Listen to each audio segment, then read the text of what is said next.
Yeehaw! Ow.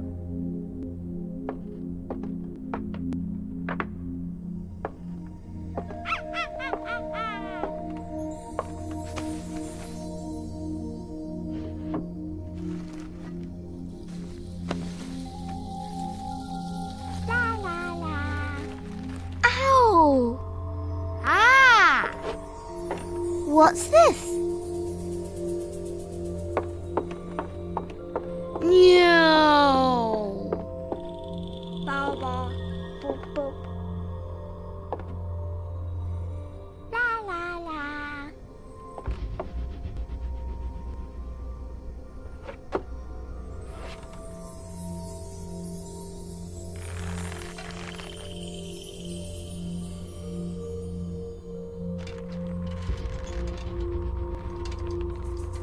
Ah!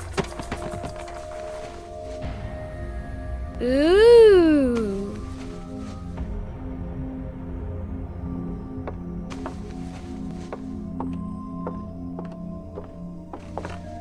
Oh, look!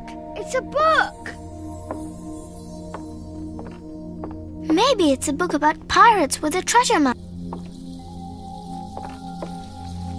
No, I don't think so. I wish that I had seen through all your lies. Oh, start from the beginning, not the middle. And so I decided to pick up my pen to relate the most disturbing episode of my life thus far. It all began early one morning in 1898, when Sherlock Holmes invited me to accompany him on a visit to the Marquis of Conyngham.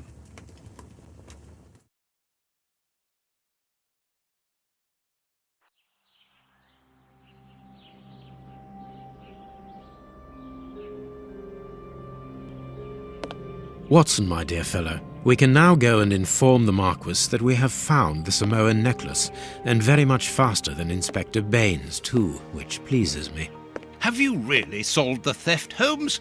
And so quickly?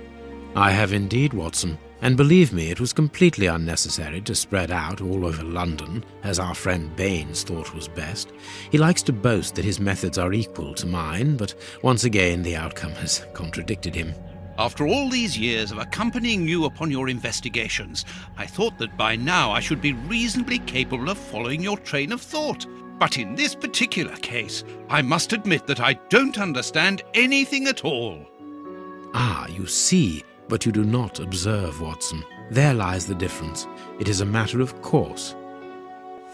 A matter of course? In the middle of the night, when everyone is fast asleep, the service bell within that room rings out and alerts the servants. They dress quickly and come running, but the door is locked and there is a strong smell of burning from within. A few seconds later, the master of the house himself, the robbed Marchioness's husband, the Marquis of Conyngham, arrives and unlocks the door using the sole key. A fire has started inside the room, but they have managed to arrive in time to put it out. It is at that moment that the Marquis realizes that the famous Samoan necklace, which had been safe within its glass cabinet only a few hours earlier, has now disappeared. In order to explain, let us confirm my theory before the arrival of Inspector Baines.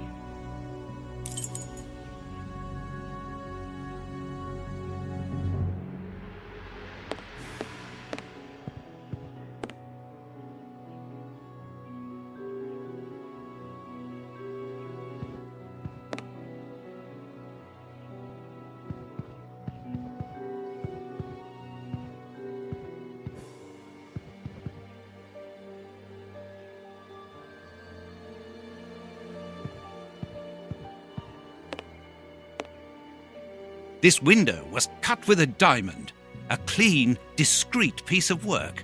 This is where the necklace was. See how tiny the hole is, and not one fingerprint upon the window. This window was cut with a diamond, a clean, See how tiny...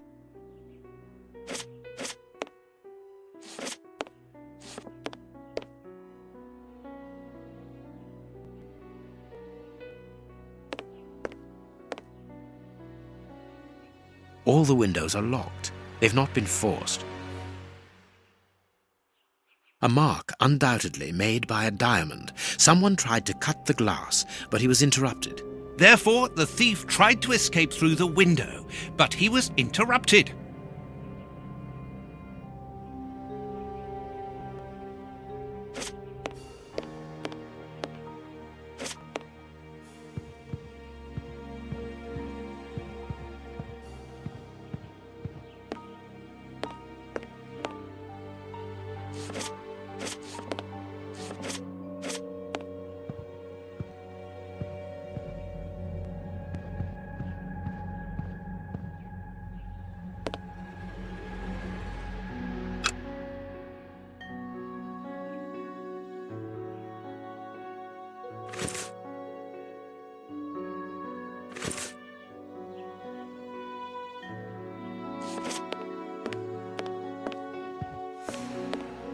I need something.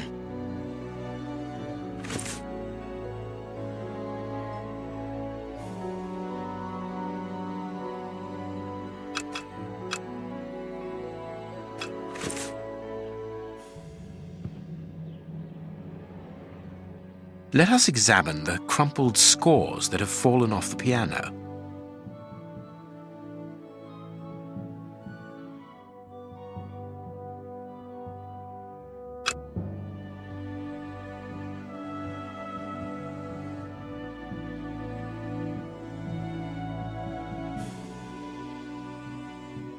These sooty prints were left by a tiny hand. I don't understand why these music scores are covered with soot.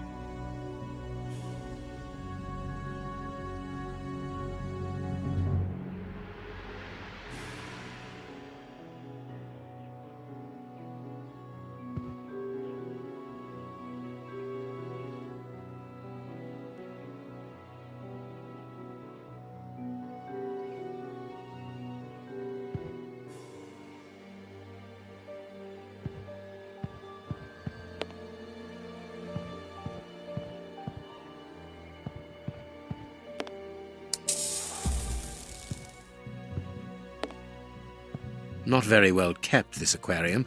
I can see a dead fish floating on the surface.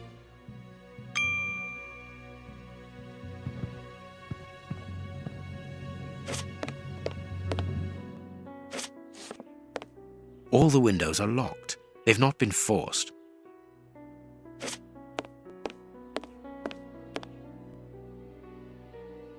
Footprints. You are not going to get on your knees to examine them. There is no need. It is soot. The servants must have trodden in it while they were putting out the fire.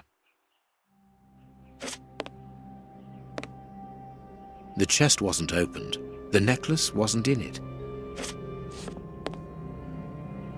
The fire started here, just beneath the bell pull. Whoever pulled the cord would have had his feet in the fire, unless it was pulled before the fire started. Heading towards his chosen escape route, probably the window, the thief knocked over the stool, which then caught fire. But why didn't he try to put the fire out at once? Strange. There are some objects here that have been knocked over.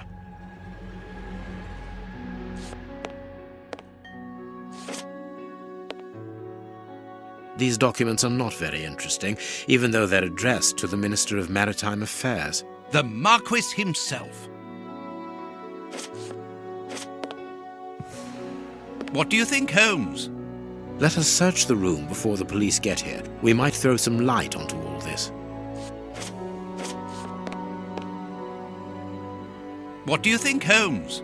Let us search the room before the police get here. When the servants arrived at the door, having been alerted by the bell, they saw evidence of the theft and the fire, but they didn't see the thief. This door is very hard to force. The Marquis is the only person to have the key. The thief could not get out through here until eventually, when the door was opened by the servants.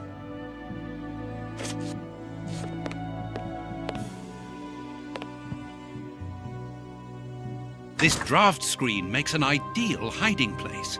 As the theft was committed at night, I conclude that the thief hid himself behind the draft screen and waited until he was alone in the room. Strange, there aren't any prints, yet I'm sure that the thief hid here.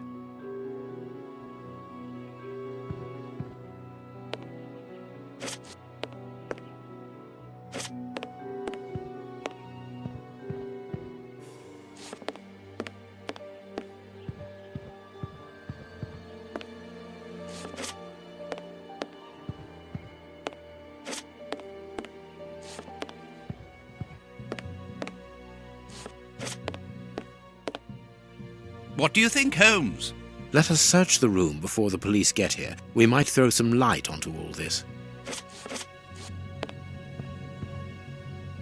A candle. It must have fallen from the chandelier.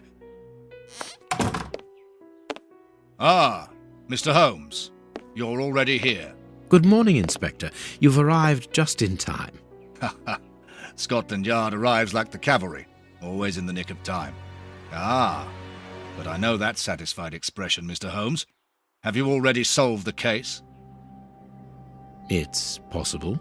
We have retraced the thief's rather unusual footsteps. He is a true acrobat. But what I cannot understand is that when the servants entered the room, there was no one to be seen. An acrobat, perhaps, but an invisible one? I do not think so. The only explanation is that the thief escaped before the servants arrived. I don't know how, but there is no other way. Half a point for the doctor, nil for the inspector. I am pleased to see that you find the situation amusing, Mr. Holmes. Very well then, explain. Dr. Watson was correct when he mentioned acrobatics, but he is mistaken about the nature of the acrobat. As for you, Baines, you're quite incorrect, as the thief was in the room when the servants entered. Explain, for heaven's sake, Mr. Holmes. Watson, how could a thief be missed in the middle of 8 men? I don't know. Because he is very small? Stop teasing us, Holmes. Exactly, because he is small and remarkably agile. You're thinking of a monkey? And a trained monkey at that, without a doubt, a Leontopithecus rosalia from Central America. The animal had been hidden inside the room for several hours, calmly awaiting the signal from his master. Once night had fallen and the room was empty, a high-frequency whistle alerted the monkey that it was time to begin the procedure for which he had been trained. The monkey emerged from his hiding place and used the point of a diamond to open the glass cabinet and steal the necklace. He headed across to the window by the chimney, but knocked over the stool, which in turn knocked aside the fire guard and started the fire. The frightened monkey jumped from the chimney by swinging from the bell pull, thus alerting the house servants. He then went to the window and began to use his diamond to cut a hole, but was interrupted by the staff trying to gain entry via the door, and he panicked again. He ran across the piano, scattering the music scores onto the floor, before hiding inside the chandelier, knocking over a candle. Finally, the servants and the Marquis entered the room, leaving the door open while they put out the fire. It was during the confusion that our agile little thief made his escape through the doorway.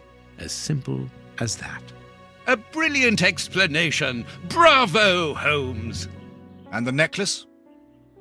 I can see it from here, my friends. It's right in front of us. We have searched the room from top to bottom, Holmes. How were we unable to find it? Because we paid insufficient attention to the only victim of this affair. What victim? No one is dead? Yes, Watson, a poor goldfish whose destiny was to die, crushed by one of the most precious necklaces in England. The aquarium is just beneath the chandelier. I understand. The little monkey had likely hung the necklace around its neck and lost it when he leapt from the chandelier.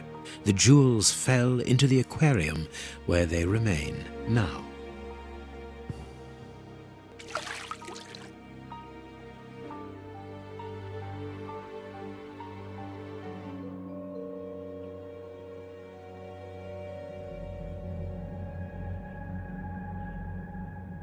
Marquis, here is your necklace. intact, just a little wet. Mr. Holmes, this brilliant demonstration does credit to your reputation. Thank you so much, Marquis. Do you wish to verify the authenticity of your jewel? No, I recognize it. I have spent many hours admiring it, you know. Good. I will return it to its box and... Inspector, a bank has just been held up. You must follow me at once. Orders of Scotland Yard. What times? Sirs, duty calls. My regards, Marquis.